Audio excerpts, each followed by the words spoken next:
Welcome, fellow kings, emperors, presidents, rulers of the like, to Europa Universalis 4, where I shall show you something that took me 8 months to build. Bearing in mind sorry, already the fails. Bearing in mind that I did not play consistently CK2 or EU4.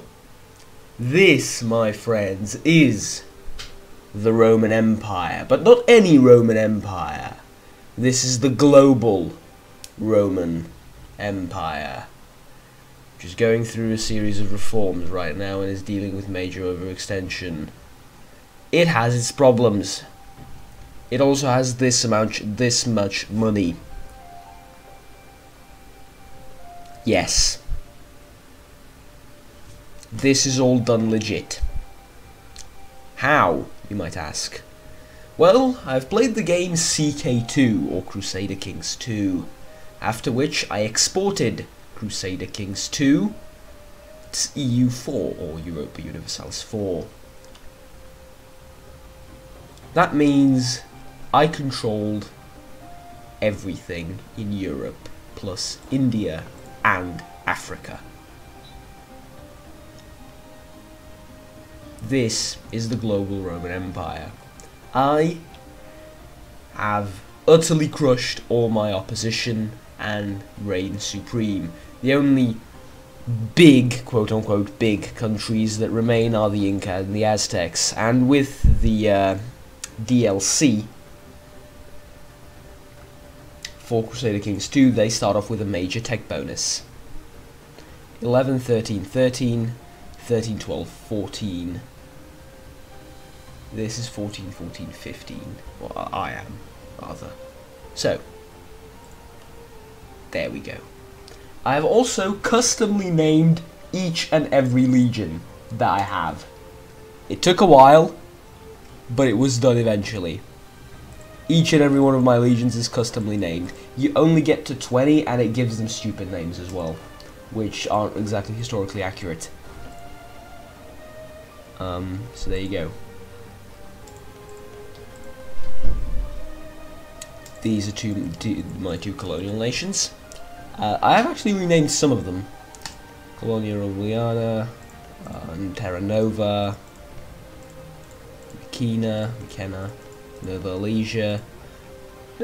Customly renamed some of the provinces in America, and Nova Roma and Nova Graecia are my two colonies, as well as numerous vassals: Chagatai, Mongolia, Tibet, Shan, and Pegu, as well as some of the African tribes. I just wanted to take a moment or two of your time on the internet to show you this, and to share my success with someone else. Well, I say success, it is success, let's be honest.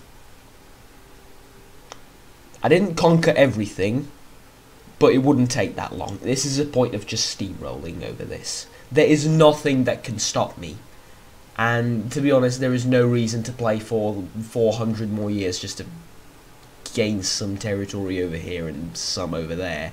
It doesn't do anything for me. I will play it though, because it's fun. It's really fun to steamroll over everyone, but no reason to make a video then, because now the Roman Empire reigns supreme over everything.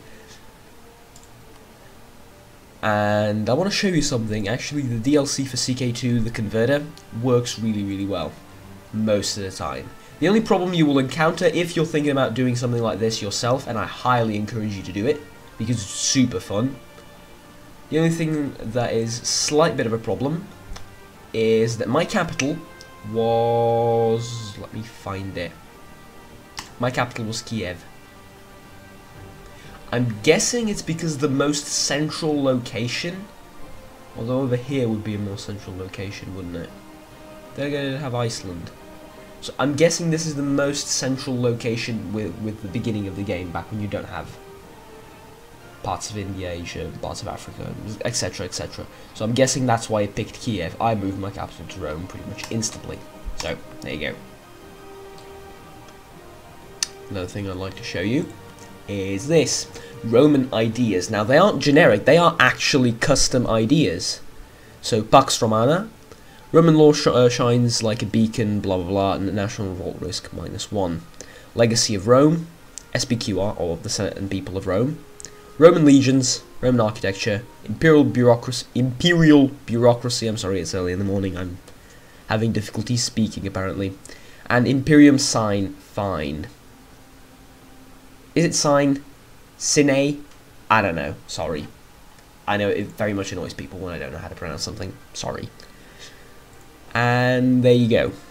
The only problem I've sort of encountered is that all of my emperors are named Bardus.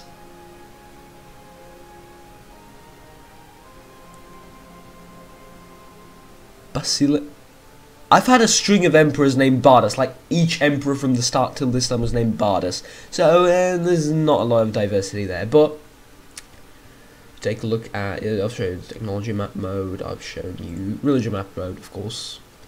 You have to start off as Orthodox, I'm pretty sure. Some of the religions will bug out.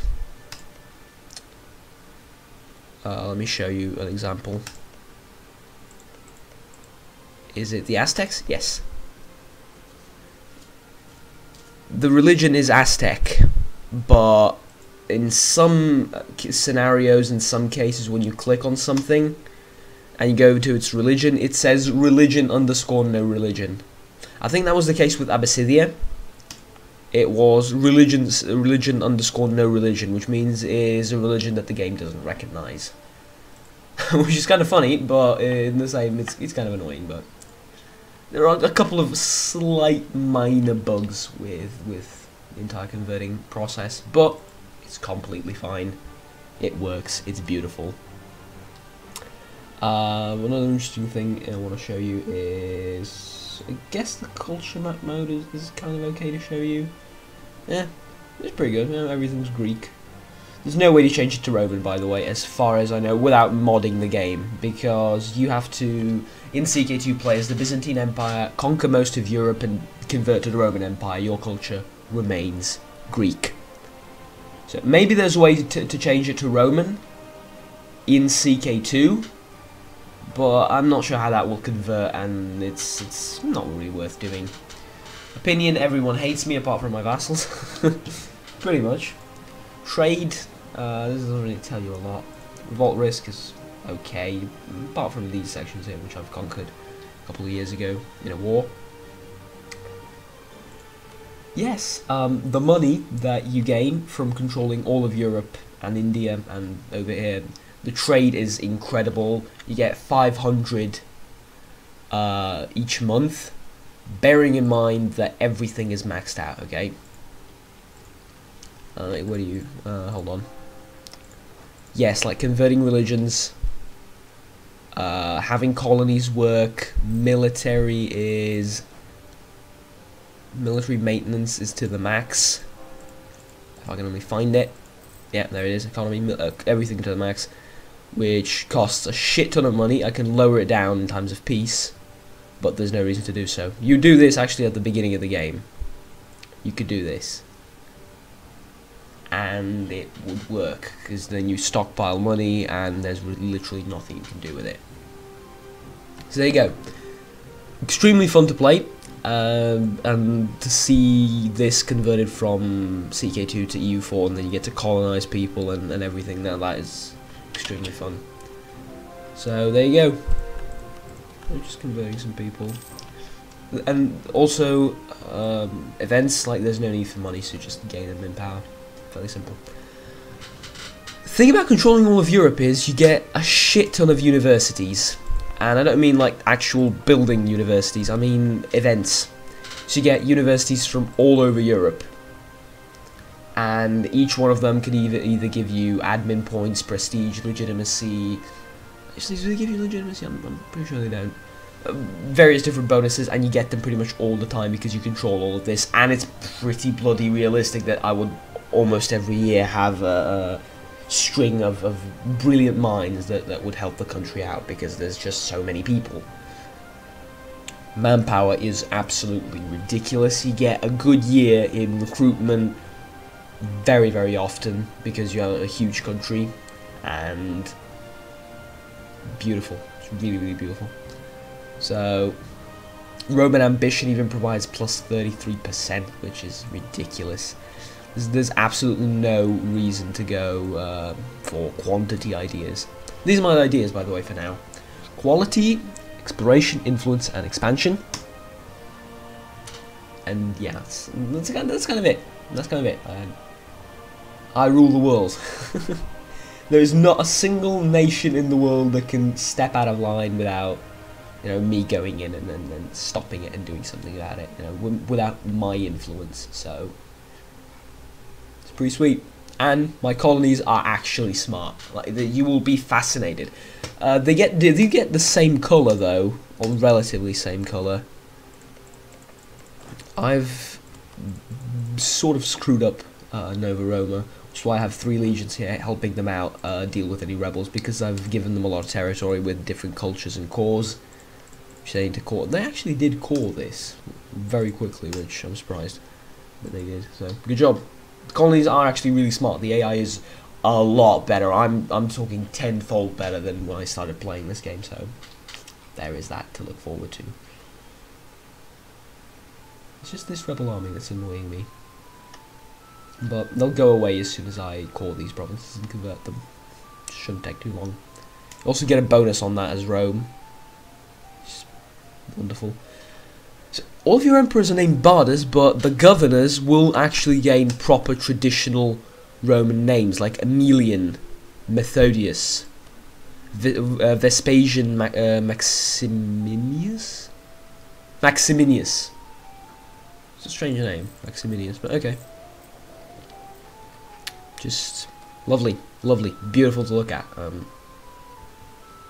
As obviously a huge history fan, and particularly Roman era history fan, I find this, well, I approve of this. There you go. That's it. The global Roman Empire that no one can stop at this stage. I can actually break it down if I want to, just take my stability to -3. But it's going to take ages to break down because it's so stable and the revolt risk is naturally low. Yeah, very low. There's also one more thing I wanted to show. Yes. You can form Greece or restore the Byzantine Empire as Rome. So if you get sick and tired of Rome, you can change it to, let's say, the Byzantine Empire. And you get national revolt risk +1 with this. Also plus 10% tax, which tax doesn't mean anything right now. You get a bit of base tax on a couple of places, and new traditions and ambitions, obviously. You can form Greece, but I don't see why you want to do that as Rome when their ideas are so powerful, and they as a nation are very, very powerful. So there you go. That's pretty much it. So thank you for watching, and I'll see you next time. Goodbye.